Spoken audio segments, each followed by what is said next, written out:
ఇది కొండపై కురిసే వర్షం ఉపమానం ద్వారా ఆధ్యాత్మిక పురోగతిని వేగంగా క్లుప్తంగా వివరించే కార్యక్రమం.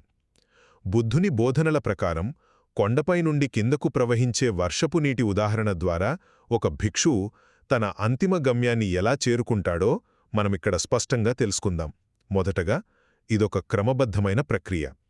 కొండపై పడిన వర్షపు నీరు ఒక్కసారిగా సముద్రాన్ని చేరదు కదా. అది ముందుగా చిన్న గుంటలను, ఆపై చెరువులను, ఆ తర్వాత నదులను నింపుటూ వెళ్తుంది.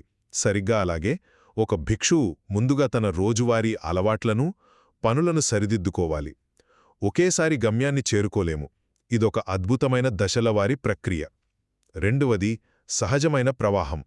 ఒక నది సముద్రాన్ని చేరడానికి ఎప్పుడూ కష్టపడదు. దానంతట అదే చాలా సహజంగా ప్రవహిస్తుంది.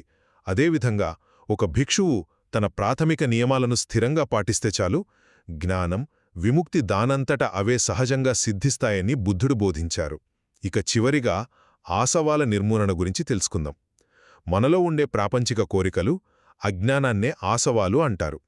నది సముద్రంలో కలిశాక దానికి ఎలాంటి ప్రత్యేకత మిగలదు కదా.